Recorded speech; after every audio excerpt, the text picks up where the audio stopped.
कुलमान घिसिङ भन्छन् 47 अर्ब नाफा छ, हितेन्द्र साक्य भन्छन् 5 अर्ब घाटा छ। वास्तवमा विद्युत प्राधिकरण नाफामा छ या घाटामा? कसको गणित मिलेन?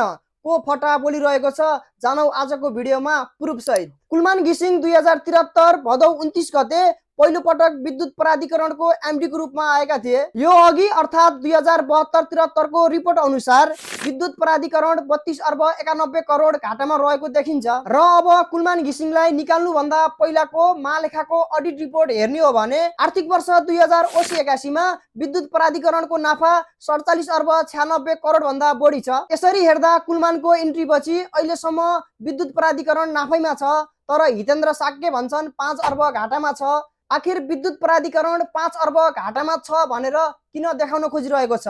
कारण यस्तो हुन सक्छ, कुलमान घिसिङलाई नराम्रो बनाउन, बिजुली महसुल बढाउन वा सरकारको कर नतिर्न, यस्ता कारणहरू हुन सक्छन्। अनि विद्युत प्राधिकरणले सरकारसँग 10 अर्ब ऋण माग्ने कुरा आएको रहेछ। हितेन्द्रज्यू, तपाईले 44 अर्ब उठाउन छोडेर 10 अर्ब ऋण माग्ने, अनि लास्टमा तपाई हामी अँध्यारोमा बस्न वा बत्तीको बिल बढी तिर्न रेडी छौं त? कमेन्ट गर्नुहोस्।